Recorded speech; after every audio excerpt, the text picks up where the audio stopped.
Okay,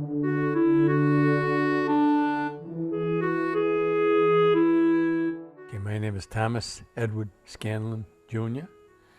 I was born in St. Joseph's Hospital, but at the time we lived in Central Falls. Okay? That was May 8th, 1927. My father was Thomas Sr., and my mother's name was Mary Volley Scanlon. She had a sister, Alice, who died in childbirth. She had a sister, Gertrude. She had a brother, James, John, and Joseph. And that's all they had. My father had a brother, Edward, and a sister, Peg. What would Peg? Margaret. Yeah. And who was Sabina? That name? Sabina was my father's mother. See, I'm very smart. You are very smart. How many brothers and sisters do you have? No brothers, just sisters. Don't cry. Your sisters were, I know they're really close to you, but can you remember them? Well, I can remember them. Monica was the oldest. She was 3 years older than I. My sister Beatrice is about 1.5 years or so younger than I. My sister Patricia and Marilyn. Your mother died young? Yeah, she died very young, in the early 50s. And nobody knew what was wrong. She had a heart attack, and they didn't diagnose it correctly.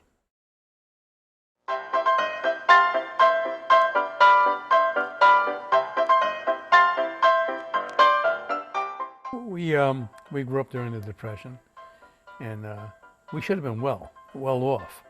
My father had a steady job, had a company car. He was a foreman for the UER, United Electric Railway. He was in charge of repairing and constructing all the overhead lines for the trolley cars, then the trackless trolleys, so he could get called in any time at night. So we had a company car, and that's all he used it for, was company business, really, unless there was an emergency. You know, we never really had our own car. You know. And did your mother work? No, she was always at home. And everybody was poor, but nobody knew they were poor. You know. It was the Depression, and we ate extremely well, ate better then than we do now, probably. But there was nothing. You didn't have anything. The men would come home from work on the weekend and stop for a beer down at the bar because that was the only thing going on. And then you all forget to come home. You know, I mean, we were good. You all lived in one house, you know, small bedrooms. You didn't have any big expectations at that time of life. You know, you knew what you knew, and that was it.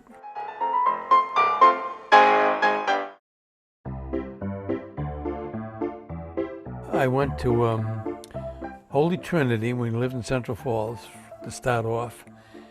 We moved to Providence, and I went to St. Michael's School for a couple of years there. And I don't know where my father had the brainstorm enough to buy a house down in Warwick.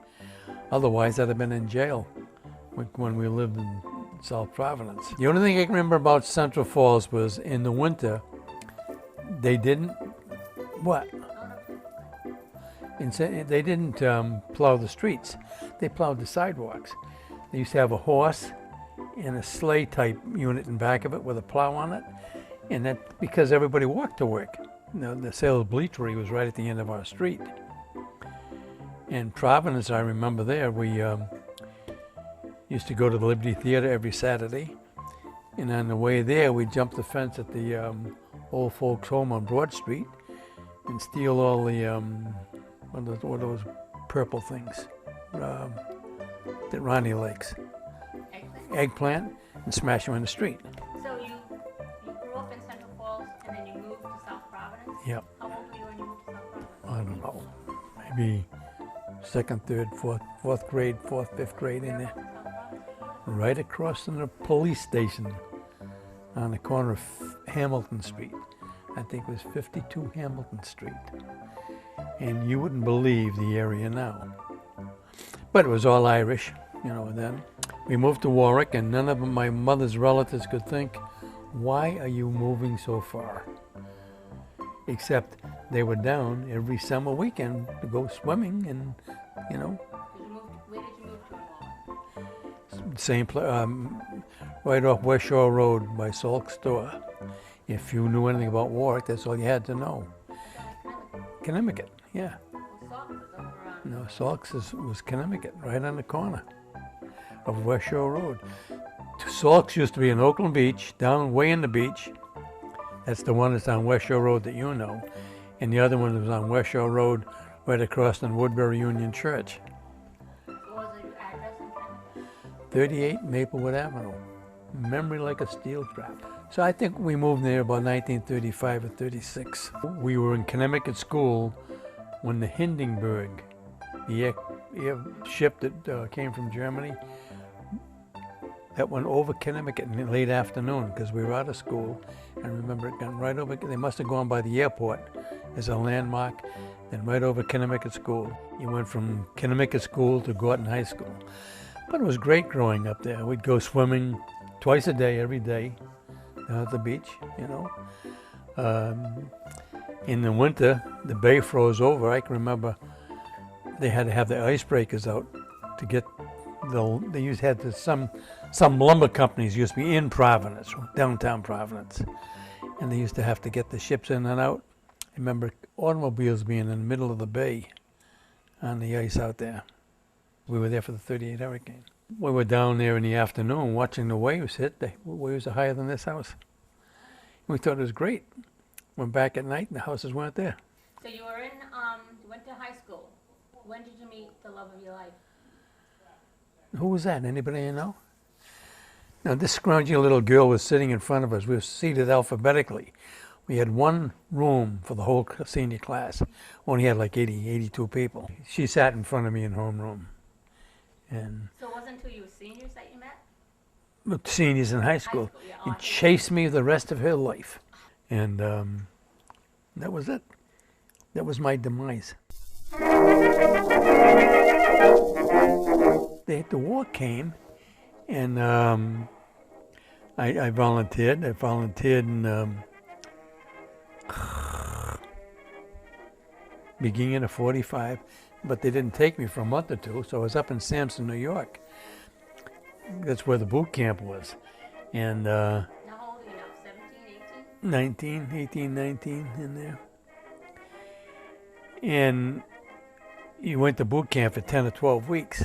Then you had a week off to go home. Well, when you had the week off to go home, it was graduation time. So the lieutenant in charge of our platoon up there said, if I sent them a letter, they sent a letter up there from the principal, I could get another week to stay for graduation, which I did because I was a class president. What do you want? When I came back to boot camp from being home, nobody was there. They had a big draft for the amphibs, which was a Pacific boats and crap that they were using. And if I'd been there, I probably would have ended up in the Pacific somewhere. But in the meantime, they sent us to Florida to go to school. So you went to school, what did you do? Went to radar school down there. Radar was very new. Nobody knew anything about it. They didn't know if it was good, bad, or indifferent.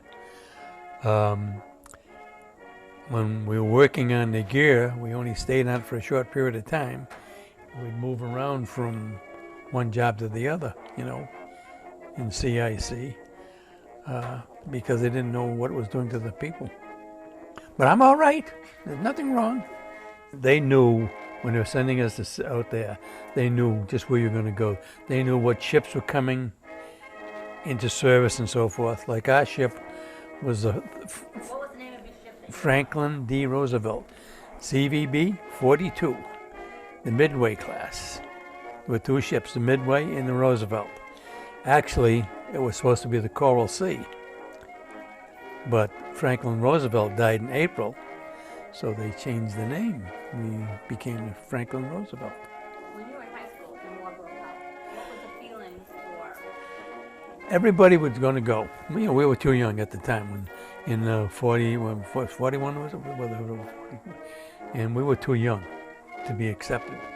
But everybody was going. There was nobody home. So You know? you weren't the only person from your high school class, at a senior class, to volunteer? I was probably one of the only guys there at graduation, because maybe one or two of the guys couldn't get accepted, but all the other guys were going, the Air Force, the Army, you know, whatever. And that's how things Why were, did you choose the Navy? because I wanted a place to sleep and eat. I didn't want to live in the dirt like some of these guys. I think that was That's for Jimmy. This is what you did. Everybody was going. Like I say, few were staying. And it was just the thing that happened. We were going. But we got sent back to Newport, which was, you know, manna from heaven for me. But that was a big area. Newport was big then. And that's where our ship formed. All the divisions formed there. And they were sent to different schools, firefighting schools. We were sent down to New Jersey to school again. We were down Jamestown. There was a radar station in Jamestown for Quonset Point. And if I had given my right arm to be stationed there forever, living in Quonset, that was great. Where else did we go? Up in Boston. We went up in Boston. And we used to go out of Boston Harbor, training up there in small craft. I was in Boston when the war with Germany ended, you know. And I came flying home. Of course, my girlfriend wasn't home. She was out with her sister, my sister Monica, because Monica's husband or fiance at the time was in the ROTC at Brown. So they were up there. I should have stayed in Boston. I missed all the shooting, yep. So when were you out to sea? Oh, well, So we put the ship in the commission in May, June of 45, and we went out to sea right after that. But by that time, when was the war with Japan over? Very close to then. When the ship goes into commission, the original crew members are known as plank holders, because I guess years ago, when they had the wooden vessels, they must either board a plank, you know, to construct the ship, or they're considered owners of a plank. So any crew member of a ship is a plank holder, you know. So we run the ship. It was a good ship, big ship. When you were on the ship, you had a medical incident that you don't Yep. really remember about? No, I think it was a Sunday afternoon. I think used to lay in the bunks, and I think someone whacked the bunk, kidding around, and I must have been sound asleep and right out of the bunk. So you don't think it was they classified it as a medical Yeah, they called it a mesical, but I don't. like a seizure? Yeah, that was or- the only time that ever happened, you know. And we were down in Bayonne, New Jersey, then at dry dock. Yeah, I remember. So they put you in a hospital? No, went down to sick bay. We had a hospital on the ship. Okay. They tapped my spine, you know, and then they said, "You're good. You can go out." I got as far as the gate going on Liberty. I had the biggest headache I ever had in my life. I couldn't see straight. I got back to the ship, and the guy says, "Yeah, we thought you might have a headache." They knew it was coming, because I guess when they tap your spine, they drain the fluids. Right. That was the only time that ever happened. No, I take that wrong. It happened once when I got discharged, when I come home, and they put me in the Newport Naval Hospital, which was the only place around then. There were no veterans hospital, and they couldn't find anything there. They just sent me home. So you had another episode, Yeah, there was 2. 2 episodes. Yeah.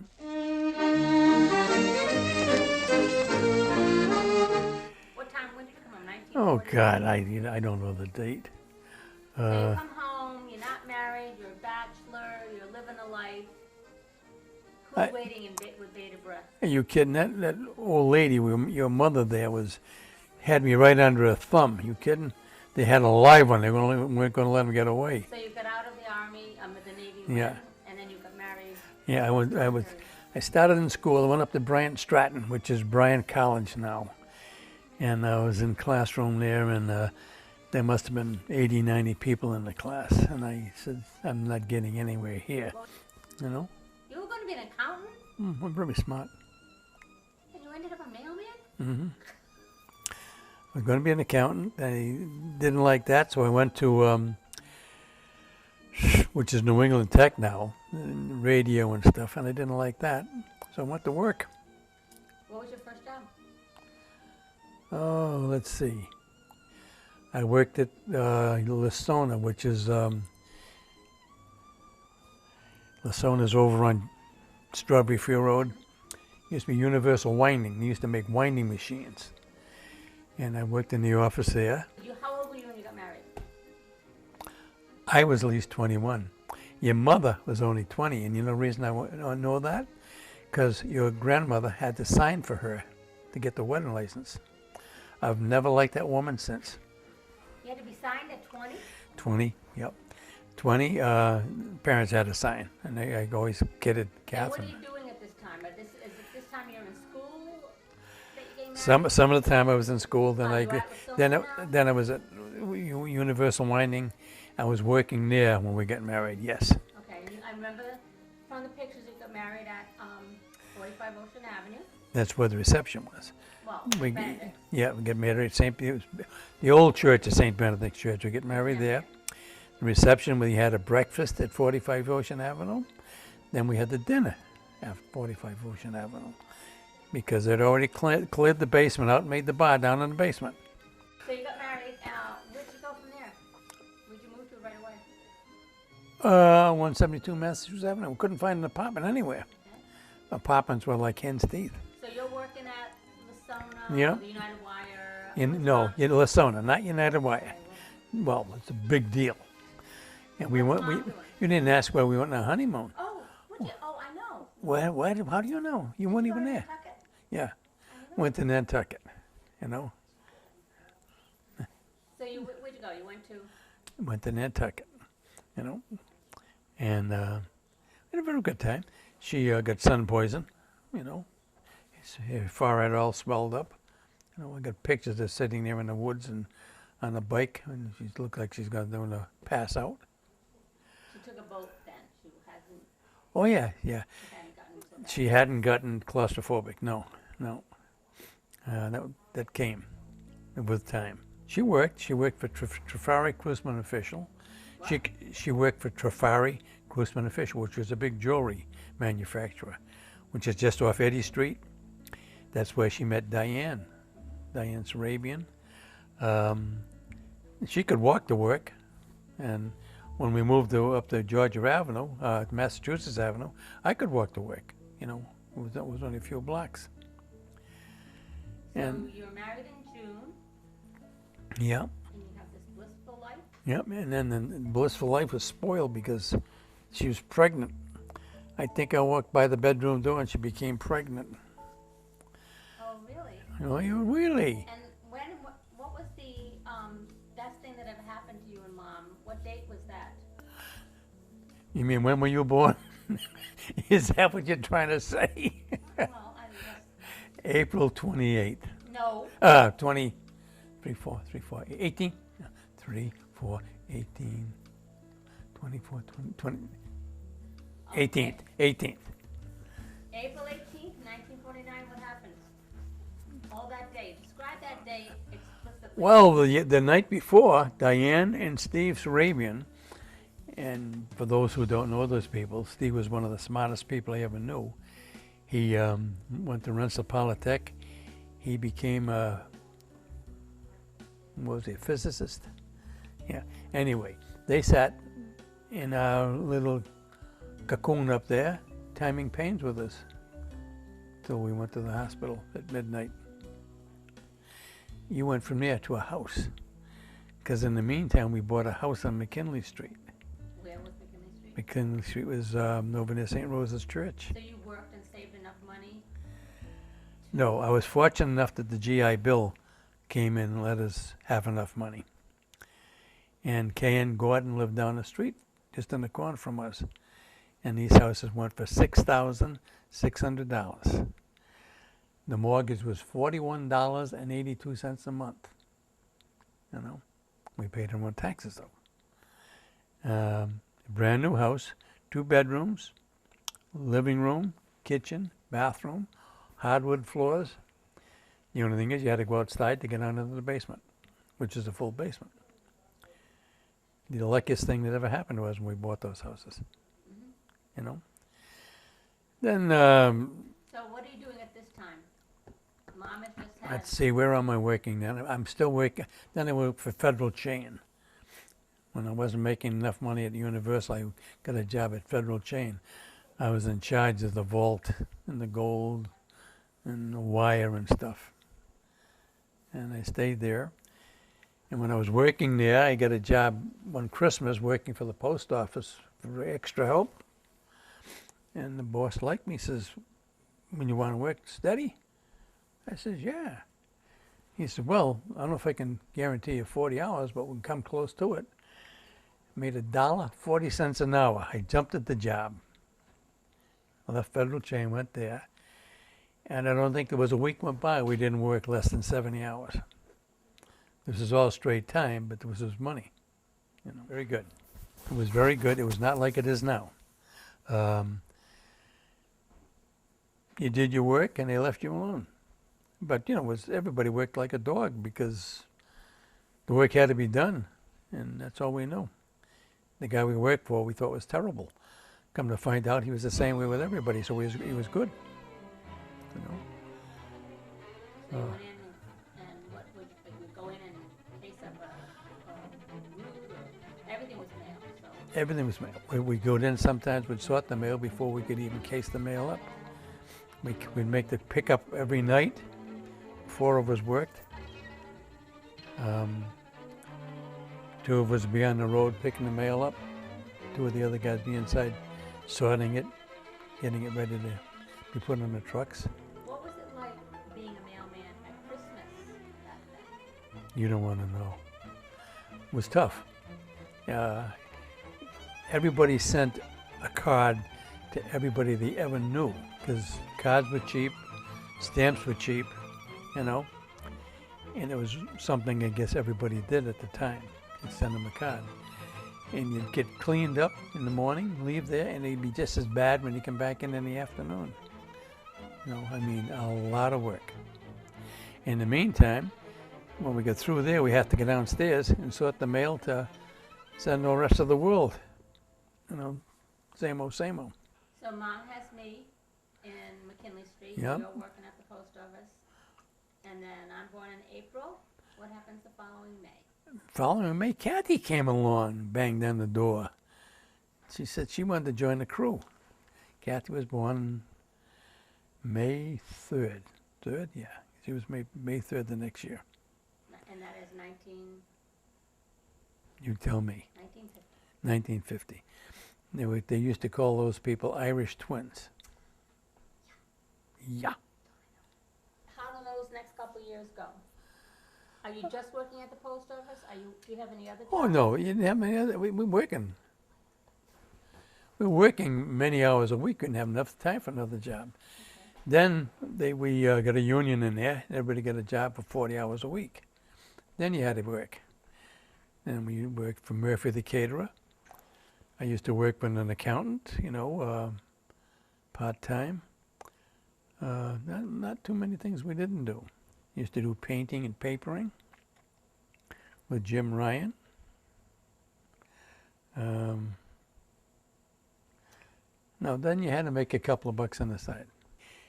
When the kids are all small, things are easy. I even think that now. I find life has changed for people, all people, you know. There's too much freedom of everything. It was easy when the kids were small. You knew where they were. You had control over them. Now these kids are wide open on everything. I find that to be I think the biggest change. It was much simpler, much simpler. The only thing is I used to hate 4th of July. You know, when 4th of July we go over Ma's house. Yep. This was over by the water. and they'd have a big bonfire down by the water. And we had all the kids then, and I wasn't sure where they were, or if they were falling in the water, drowning, or what. And as a result, I really never enjoyed 4th of July. How did you find supporting 6 kids? Not bad. Things weren't as expensive then. We didn't have as much. Don't forget, nobody had a TV at the time, you know.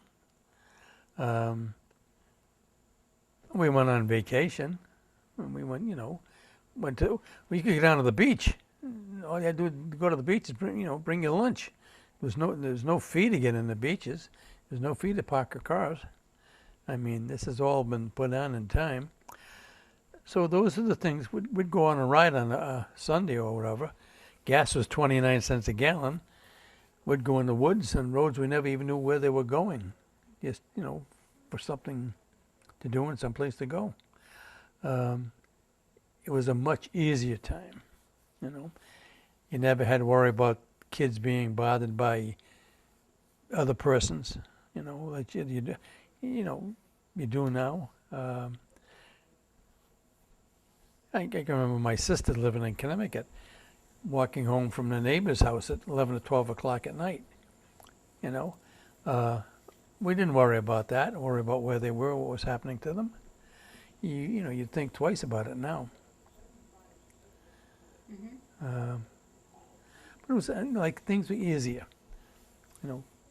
Things are cheaper. They charge you for everything except breathing now, which they didn't years ago. How many years between Kathy and then Mark? You tell me. I don't know. I don't know either. What's Mark, 61 now?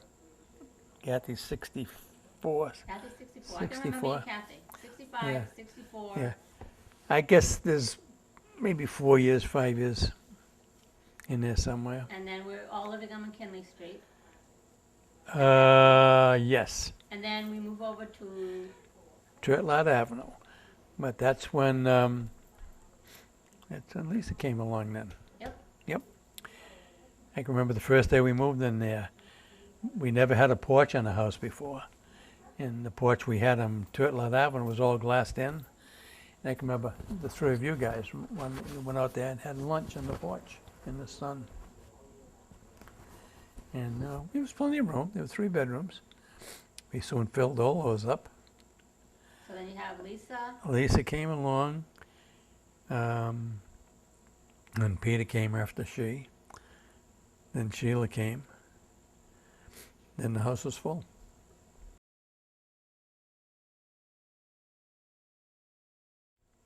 Think carefully. Say one sentence about each child. I'm going to give you the name. Whoa, give me a Think thought. a minute. I'll start at the top. Susan. Susan?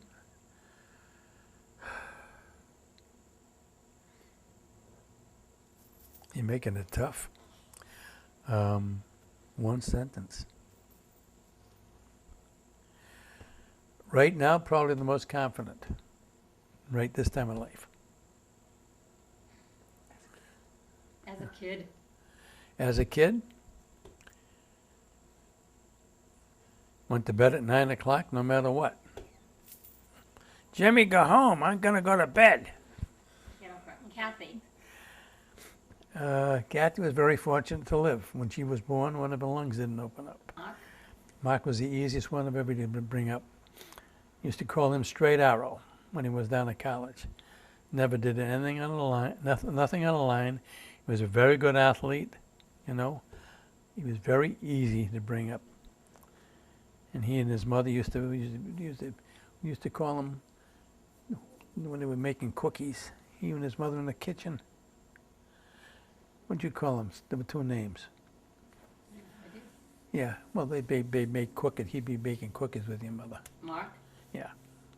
What is Lisa like? Lisa? Very self-confident. Very opinionated. And a good person. Peter? God help us all. Peter was the one that kept everything going. always into something. He ought to thank God he had your mother for a mother, because she brought him up. When he went through that time when he was like 12 or 13, that nervous program that kids go through at that time, she had that under control all the time. But he always had his hand in something. Sheila. Oh, Sheila, the little angel. I got to go back to Pete. I will say that, Okay. when he got older,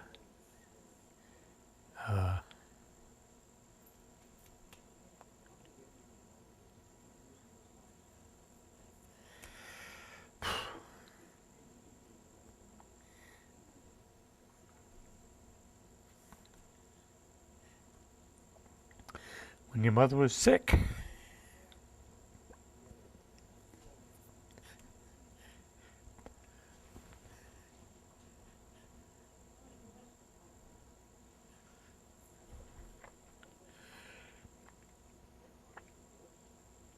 he was the best thing around. He was a good help. He was her lifeline.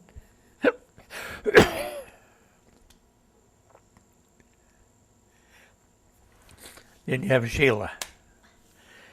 What else could you have? If you have Sheila, you got it all. Is there anything to describe Sheila? I'm trying to think. She's got a heart of gold and a head to match. She'll give you her heart.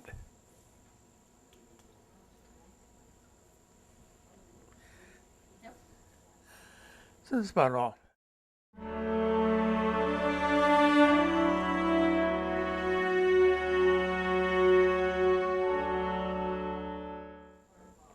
If you can summarize what you consider the most important thing about family, what would it be? The thing you always told us, all growing up, instilled on us. Take care of each other.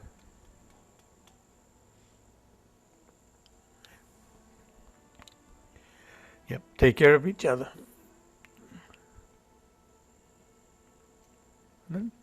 That's it. When you look back at 87 years, what are you most proud of?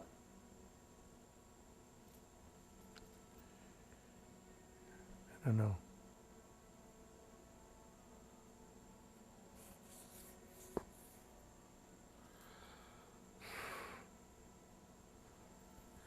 The kids, I guess. Okay. What's your biggest regret? Well, probably have many. I can't really think of the biggest one. I should have stayed in college and finished college, but I wouldn't have been much better off, at this time of life than I would have been if I'd been a millionaire. Any regrets about not doing anything in life? No. No, with your mother, we wanted to go somewhere. We went. I mean, she wouldn't fly, but there was not many places we didn't go. I look at different places in the magazines, especially Yankee. I've been there. We've been there. Places in Vermont that we went down to Virginia. I remember we routed ourselves in a different route than AAA gave us. And she stayed there with the map and says, turn here, turn there. Is there anything you wish to accomplish between now and when you die at 127? No. I'm perfectly content. I don't care if the airport takes the house, if they don't. And you're still where? 11 Turtlot Avenue. Still there. How many years? Oh, God. How old is Lisa? God, I can't remember. 58, 59 years? Yeah. Okay, we've been there. We were there when your mother was pregnant with Lisa. you know, so whatever that is. Probably 58, 59 years, you know. So what is your biggest hope? My biggest hope?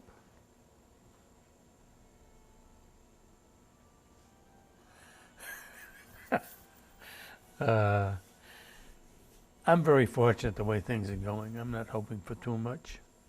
I like the kids to be all set. That's about all.